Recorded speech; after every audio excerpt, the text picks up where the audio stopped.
Queridos, a paz do Senhor, que Deus em Cristo abençoe todos vocês.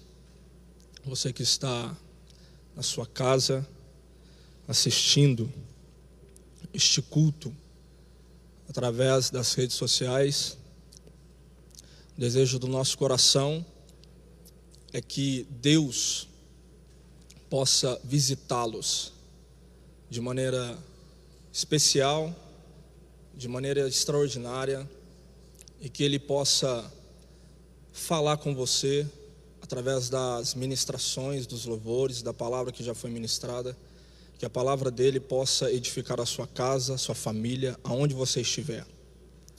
Estamos aqui com o coração muito alegre de poder ministrar uma palavra para o seu lar, para a sua casa. Ok? Quero transmitir uma palavra que Deus colocou no meu coração. Você que está na sua casa e tiver disponibilidade de poder pegar a Bíblia, pegue ela aí e acompanhe comigo esta mensagem que Deus colocou no meu coração. Confesso para os irmãos que pedi a Deus, falei: Senhor, é esta palavra mesmo? E o Senhor me impulsiona fortemente para transmitir essa palavra, e irei obedecê-lo na íntegra, e tenho certeza que Deus vai falar com o seu coração aonde você estiver aí. Amém, queridos? A carta que nós vamos ler é a última carta que o apóstolo João escreve, a carta de Apocalipse, o livro das revelações. Apocalipse, capítulo de número 1, versículo de número 10. Apocalipse, capítulo de número 1, versículo de número 10. Diz assim a palavra de Deus: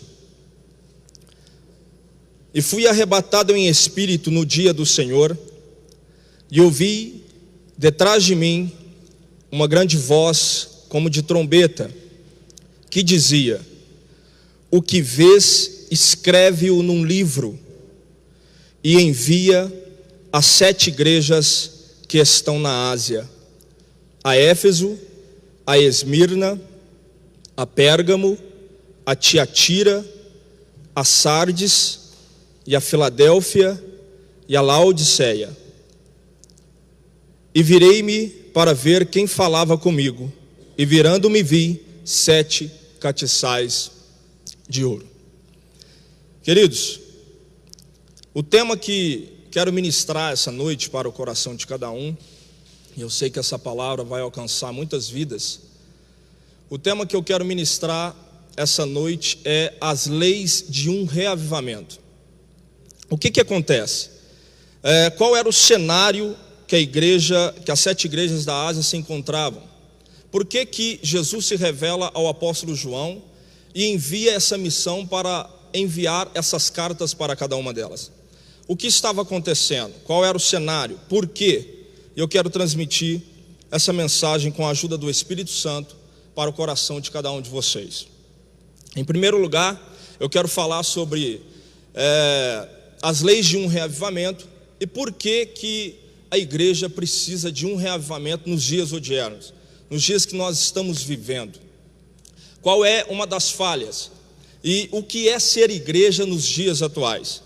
A questão é que, certo dia, a minha esposa Rafaela e minhas 2 filhas, a Sofia Helena, minha primogênita, e a Alicia Manuela, minha filha mais nova, nós decidimos fazer um culto em casa, um culto no lar, e brincar de ser igreja. E foi muito divertido, porque ali eu era o pastor e estava dando as oportunidades para elas, e elas louvavam, adoravam, e depois eu fui e dei uma palavra. Então, brincar de igreja pode ser muito divertido, a partir do momento de quem está brincando. E a questão é, brincar de igreja com crianças é muito bom, mas a partir do momento que nós brincamos como adultos, isso pode ser mortal. E a questão é, que muitos, infelizmente, têm feito isso nos nossos dias. Fazem movimentos vazios, interpretam, vão, façam algumas peças, andam de acordo com o script, vêm domingo após domingo e simulam peças, vêm apenas e participam de um culto, como que se fosse uma reunião social, como que se não estivesse na presença do Deus vivo, na presença do Deus Criador dos céus e da terra. E esta palavra se resume em uma: hipócrita. Eu sei que essa palavra pode ser pesada, mas essa palavra hipócrita significa justamente isso. A palavra hipócrita no mundo antigo, ela implicava subir ao palco, colocar a máscara e representar um papel de acordo com o script. E uma vez no palco, fingia-se ser uma coisa que não era. E a questão é que Jesus usa essa palavra para os fariseus. Os fariseus, eles eram peritos nisso. Jesus fala isso exatamente para eles em Mateus capítulo 6, versículo de número 5. Eles eram mestres de brincar de igreja. Por quê? Porque eles faziam gestos como que fosse chamar a atenção ao jejuar. Eles ficavam melancólicos. Quando eles ofertavam, eles faziam alarde. E quando eles oravam em voz alta, para que todos pudessem ouvir e ver eles orando. Então eles nada mais, nada menos estavam, o povo ficava encantado com essa performance cativante que eles faziam. Eles nada mais, nada menos estavam vestindo a máscara da pretensão. E essa palavra é a palavra que Jesus usa para os fariseus daquele tempo, daquele momento. E a questão é: isso vos parece familiar? Nós temos vivido isso, nós estamos contemplando isso nos nossos dias. Então, 2000 anos se passaram e nada disso mudou. As igrejas ainda estão cheias de atores. As igrejas, as pessoas vêm domingo após domingo, e isso, quando eu falo isso, eu estou me incluindo, que nós corremos um grande risco de praticar isso, de vivenciar isso. A minha vida, a minha casa, a nossa família, nós corremos um grande risco de vivenciar isso. E nada disso mudou. E por que gente adulta se envolve nisso?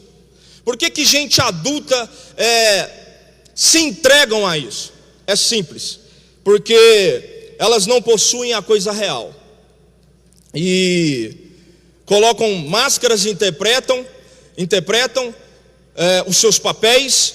E a maior necessidade de nossos dias é essa: um reavivamento. Então nós corremos um grande risco. Será que a minha vida, a sua casa, a minha casa não está precisando disso? De um reavivamento? Será que nós estamos cometendo isso? Será que nós estamos praticando isso? E a questão é essa. Então nós precisamos de um reavivamento, um despertamento que desça sobre as nossas igrejas que jazem no sono da morte e nos coloque de joelhos diante de um Deus vivo. Isso pode se aplicar em um reavivamento. A palavra reavivamento evoca diferentes ideias, irmãos. E uma delas é encontros dirigidos por pregadores poderosos, entre aspas, onde há movimentos e não acontece mudança de caráter, irmãos. Deus tem colocado isso no meu coração há alguns dias, Davi, que quantas vezes nós praticamos, nós cultuamos, a gente vem em culto, ouve algumas palavras supérfluas, algumas palavras camufladas, e a vida de ninguém muda. Porque isso na teoria, você que está na sua casa, você vive isso. Na teoria é simples, é lindo, é muito bom eu discursar, preparar um sermão e for na teoria. Mas na prática, irmãos, nós vivemos poucos. Então, a questão não é os movimentos, os alardes que acontecem por aí. A questão é as mudanças que a palavra de Deus está causando na minha vida, na minha casa, e na sua vida e na sua casa. Então, eu sei que o momento que nós estamos vivendo é difícil, e eu não estou aqui para falar disso, porque a minha missão aqui no púlpito é usar as escrituras sagradas. Eu sei que o momento que estamos vivendo é difícil, mas independente da circunstância e do momento que estamos vivendo, a palavra de Deus precisa ser pregada. A palavra de Deus precisa ser ministrada. E eu sinto a presença do Espírito Santo aqui. A palavra de Deus precisa ser proclamada, independente da circunstância. Durante a história da igreja foi assim. Foi perseguições, foi fomes, destruições. Tito perseguindo Jerusalém, destruindo os reis, os impérios, perseguindo a igreja. E eles não deixaram de anunciar a palavra de Deus. Oh, glória a Deus, eu sinto a presença do Senhor aqui. Encontros na igreja são dirigidos por pregadores poderosos.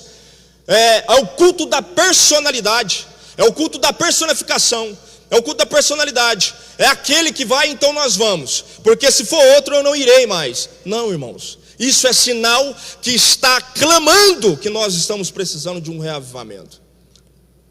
J. Parker vai definir reavivamento como uma visitação de Deus que traz vida aos cristãos dormentes. Oh, glória a Deus. Somente um reavivamento restaura-nos o profundo o senso, restaura-nos o profundo senso da presença e da santidade de Deus. Charles Finney, no século XIX, ele vai falar que reavivamento é um novo tempo de obediência. E nós estamos precisando disso. Reavivamento acarreta uma renovação da consciência quanto à espantosa santidade do Senhor, que produz santidade na igreja. E a melhor definição de reavivamento na Bíblia, uma das definições melhor das escrituras sagradas de reavivamento, está em Apocalipse capítulo 3, versículo 1 e 2, que diz assim: eu sei as tuas obras, que tens nome de que vives e estás morto. Sê vigilante e confirma o restante que estavam para morrer, porque não achei as tuas obras perfeitas diante de Deus. Então nós precisamos de um reavivamento. Esta igreja estava morta? E a questão é, não. Esta igreja havia muitos membros que estavam longe de Deus e afastados do Senhor.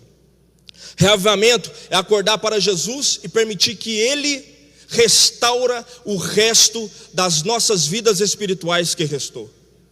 Então, como restaurar o nosso quebrantamento espiritual? Como escapar do jogo mortal de brincar de igreja? E aqui eu concluo a minha introdução e quero falar a primeira lei de um reavivamento. A primeira lei de um reavivamento é a seguinte: é a lei da declaração. A lei da declaração é um reavivamento que começa com o ministério da palavra de Deus. Por quê? Porque só as escrituras que estão cheias da vida de Deus. Nós vamos ver em 1 Pedro, capítulo de número 1, versículo 23, que diz assim: sendo de novo gerados, não da semente corruptível, mas da incorruptível, pela palavra de Deus, viva e que permanece para sempre. No Evangelho de João, capítulo 6, versículo 63, vai dizer assim: o Espírito é o que vivifica, a carne para nada aproveita. As palavras que eu vos disse são Espírito e vida. É através da palavra de Deus que inicia um grande reavivamento nos nossos dias. Não há outro caminho para um reavivamento acontecer nas igrejas. Não há outro script, não há outra opção, não há outra decisão, não há outra opinião, a não ser através da palavra de Deus. Só a palavra de Deus que traz vida para os cristãos dormentes que jazem no sono da morte. Só a palavra de Deus. Oh, glória a Deus, aleluia. Eu sinto a presença do Senhor. Então eu quero ministrar essa palavra para o seu coração. Não vos surpreende, pois que cada uma das 7 cartas inicia da mesma maneira. Aleluia. Percebam-se, se não vejamos que as 7 cartas vai começar ao anjo da igreja que está em Éfeso, escreve. Ao anjo da igreja que está em Esmirna, escreve. Ao anjo da igreja que está em Pérgamo, escreve. Ao anjo da igreja que está em Tiatira, escreve. Ao anjo da igreja que está em Sardes, escreve. Ao anjo da igreja que está em Filadélfia, escreve. Ao anjo da igreja que está em Laodiceia, escreve. A ênfase está sobre a comunicação e a declaração da palavra de Deus escrita. Deus dá ênfase na palavra dele escrita. Oh, glória a Deus. Então ele inicia isso, e a primeira lei de um reavivamento é essa, a lei da declaração da palavra de Deus. D.L. Moody vai dizer, e ele afirma dizendo, que a melhor maneira de começar um reavivamento é colocar fogo no púlpito. Aleluia. O fogo começa daqui para baixo. Começa nos pregadores, começa nos obreiros, começa nos pastores, começa nos ministros. O fogo não tem que começar na igreja que está lá embaixo, tem que começar em você que recebeu a chamada para pregar a palavra. Oh, glória a Deus. Em 1 Pedro vai dizer, bem-aventurado aquele que, em Apocalipse capítulo 1, versículo 3 vai dizer, bem-aventurado aquele que lê e os que ouvem a palavra desta profecia. A palavra de Deus pregada, ouvida, aplicada e obedecida, começa um reavivamento. Não tem outro caminho, aleluia. É exatamente isso que diz em Salmo 119, dizendo assim no versículo 25, vivifica-me segundo a tua palavra. No verso 37, vivifica-me no teu caminho. E no verso 151 diz, vivifica-me segundo a tua palavra. De igual modo, cada uma das 7 igrejas termina da mesma forma dizendo, e ao que tem ouvidos, ouça o que o Espírito diz às igrejas. É através da palavra, é através das escrituras. Hoje eu estava lendo um livro, que para mim é muito extraordinário, não vou falar o nome aqui, mas George Whitefield foi um dos príncipes dos pregadores ao ar livre. É ele que dizendo dessa maneira, que forma extraordinária, ele fala que os céus da minha igreja, que o teto da minha igreja é os céus azuis. Ele é considerado o príncipe dos pregadores ao ar livre. E ele vai dizer algo sobre os puritanos dizendo assim, nenhum ministro prega e escreve de uma maneira tão excelente quando ele está debaixo da cruz. Nós devemos sempre estar debaixo da cruz, porque quem está debaixo da cruz, ele prega a Bíblia e não prega outras coisas.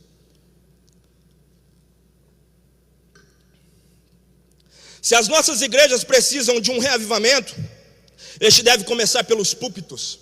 Não se sinta ofendido, mas Deus colocou no meu coração e eu vou falar porque eu sou profeta.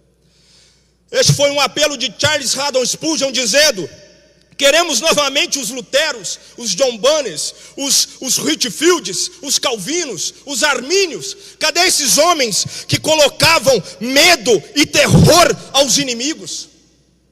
Eu acredito plenamente que o Senhor tem poder para levantar novamente grandes pregadores que pregam a palavra. Palavra, eu estou falando palavra, evangelho. Eu não estou falando palavras de autoajuda, coach e aí vai.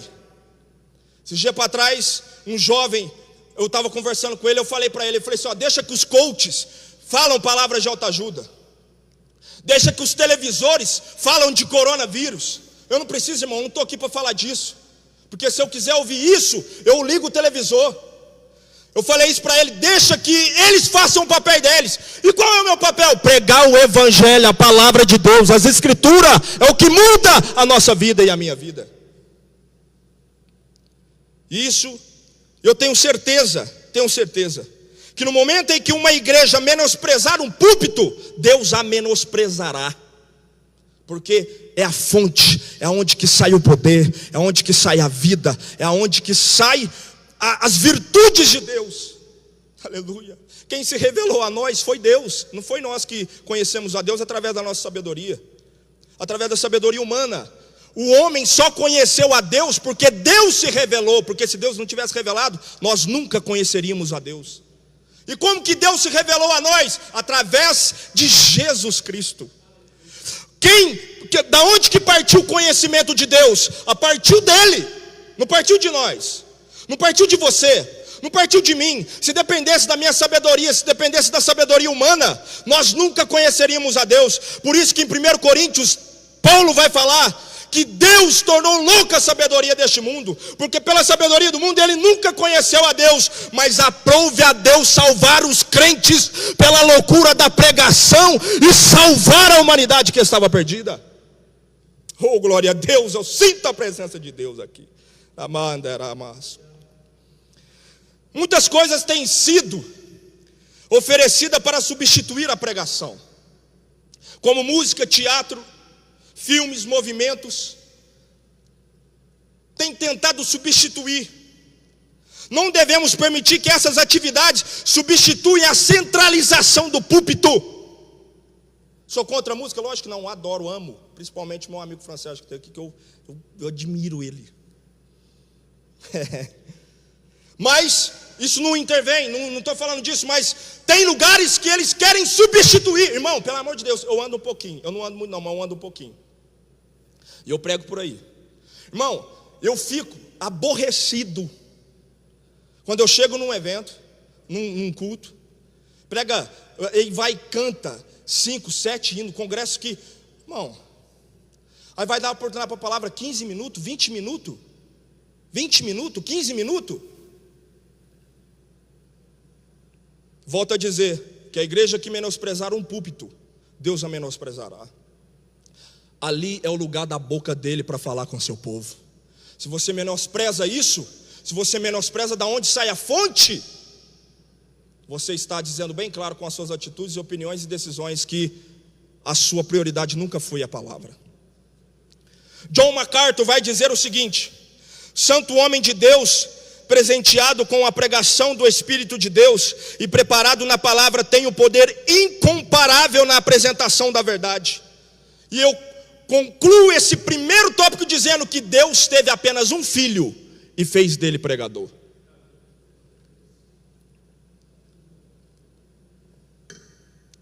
Eu vou concluir, são 6 irmãos, mas eu vou falar só mais uma. A lei da exaltação é a segunda lei de um reavivamento. A lei da exaltação é apenas um tipo de pregação que dá início ao reavivamento. É o que exalta, irmão, isso aqui é lindo. É o que exalta a supremacia de Cristo. Segura essa. Precisamos ter uma ampla visão de Cristo. O trabalho de Deus na igreja assemelha-se o quanto Jesus é exaltado nela. É por isso que o Vera Cruz, não puxando sardinha para cá, Deus está fazendo o que está fazendo. É porque o trabalho de Deus na igreja assemelha-se o quanto Jesus é exaltado nela. Quanto mais a igreja o exalta, o contempla, Deus trabalha nela. E eu não estou falando de um Jesus que dá, não. É o Jesus que é para ela. Os nossos olhos precisam enxergar a glória do Senhor. Em cada uma das 7 cartas, há uma descrição de Cristo dada por Ele próprio. Isso é extraordinário. Você que está na sua casa, preste atenção nisso. A maior necessidade de cada igreja é enxergar a supremacia de Cristo para ela. É a maior necessidade. A vida da igreja não pode ir além do conhecimento que tem dela. Precisamos ser dominados por uma ampla visão de Jesus Cristo e assoberbados pela sua glória. Perceba o seguinte, que Jesus se revela de maneira específica para cada uma delas. Como que de fato se não vejamos. Para Éfeso, segura isso, irmão, segura isso, segura essa, vai. Para Éfeso, aquele que tem na sua destra as 7 estrelas, que anda no meio dos 7 castiçais de ouro. Aí ele fala assim, para Esmirna, eu sou para você, Esmirna, o primeiro e o último que foi morto e reviveu. Então perceba que ele se revela de cada forma para cada uma. E ele vai dizer assim, para Pérgamo, eu sou o que tem a espada aguda de 2 fios. Para Sardes, eu sou aquele que tem os 7 Espíritos de Deus e as 7 estrelas. Para Filadélfia, eu sou o santo, o verdadeiro, o que tem a chave de Davi. Para Laodiceia, eu sou o Amém, a testemunha fiel e verdadeira, o princípio da criação. Perceba que Jesus se revela de maneira específica para cada uma delas, para que elas pudessem entender quem Ele é para elas. O reavivamento só acontece quando nós exaltamos a Cristo através da nossa pregação. O reavivamento só se dá quando a igreja contempla a sua glória de maneira ampla e completa. Muitas igrejas hoje têm apresentado uma mensagem centralizada ao homem. Uma mensagem antropocêntrica, aleluia. Mas a nossa maior necessidade é ver a glória de Cristo. Então nós temos que entender isso, aleluia. Você está ciente de sua maior necessidade é enxergar Jesus Cristo?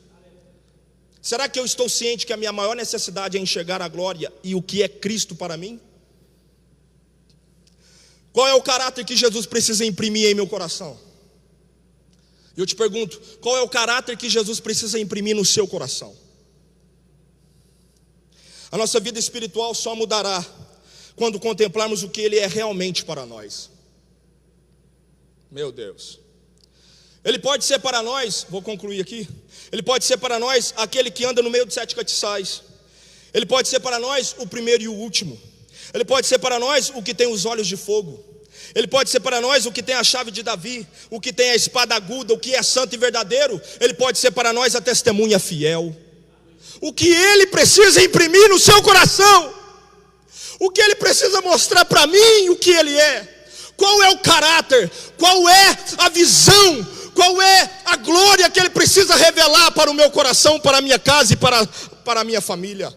Percebam que os maiores homens tiveram um caráter de Cristo imprimido nos corações de cada um. Isaías, em capítulo 6, ele fala: e ai de mim, porque vi o Senhor assentado sobre o seu alto e sublime trono. Ezequiel, ele é marcado quando ele fala: e quando olhei, vi o Senhor assentado na plataforma em cima dos querubins. Cada um teve a sua visão. Para Daniel viu o ancião de dias. Para o apóstolo João, ele viu aquele que é o primeiro e o último, o que tem a chave da morte e do inferno, aquele que ressuscitou e está vivo. Qual é o caráter que ele precisa imprimir na minha vida e na sua vida? E eu repito isso, que a nossa vida espiritual só mudará quando contemplarmos o que Ele é realmente para nós. Oh, glória a Deus, aleluia. Acabou meu tempo?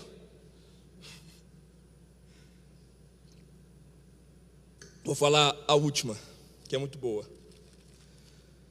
A última aqui para concluir. Para concluir, ele vai falar o seguinte, que é a lei da antecipação. O que é a lei da antecipação? A lei da antecipação é aquilo que está preparado para nós no mundo vindouro. Finalmente olhemos para o futuro e vejamos o que nos aguarda no céu. O reavivamento só ocorre quando começamos a viver não para este mundo, mas para o mundo que há de vir. Cada uma das 7 cartas é concluída da mesma forma, termina alertando a igreja para olhar para aquilo que Ele promete.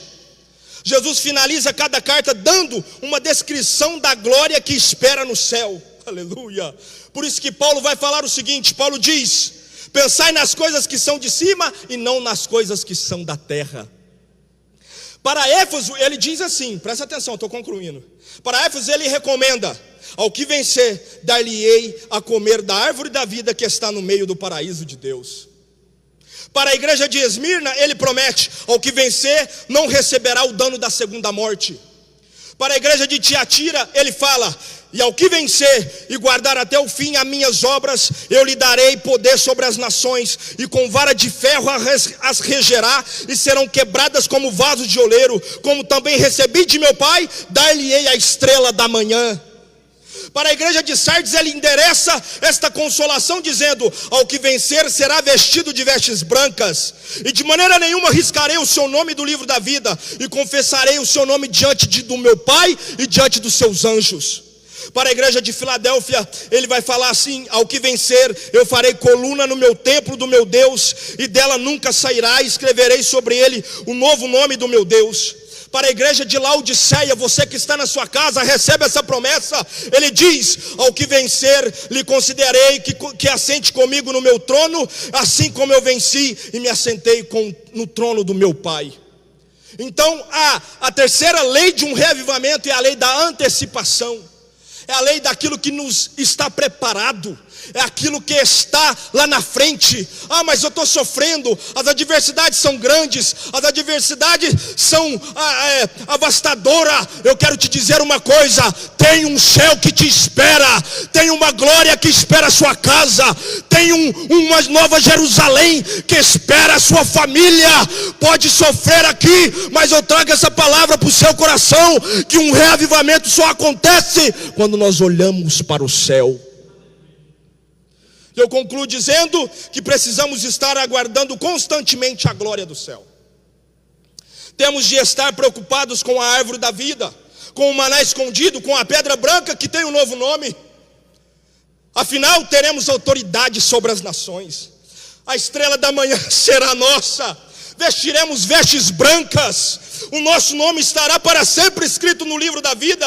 Seremos a coluna do templo do Senhor. Receberemos um novo nome de Deus. E enfim, nós vamos sentar no trono junto com o Cordeiro de Deus. Oh, glória a Deus. O Senhor quer que nós aguardemos a eternidade para que essas bênçãos sejam nossas. Então nós precisamos estar focados naquilo que Ele prometeu, naquilo que Ele foi e fez por nós. Infelizmente muitas igrejas estão optando, focalizando as riquezas deste mundo. Eu não estou falando que Deus não pode fazer na sua vida, lógico que pode, mas a prioridade nunca foi isso, porque o enfoque do Senhor foi bem outro. Ele conduz-nos os corações para que consideremos as grandes riquezas que nos aguardam no mundo vindouro. Então, para concluir e fechar essa mensagem simples que Deus colocou no meu coração para ministrar para a sua família e para a sua casa nessa noite de quarta-feira: como alcançar um reavivamento? Como alcançar um reavivamento? Primeiro, pregando a palavra de Deus, exaltando ao Senhor, encorajando a santidade, expondo o pecado, alertando para o arrependimento e focalizando para a eternidade. Só assim que acontecerá o reavivamento nos nossos dias. E eu fico com essa palavra para o seu coração.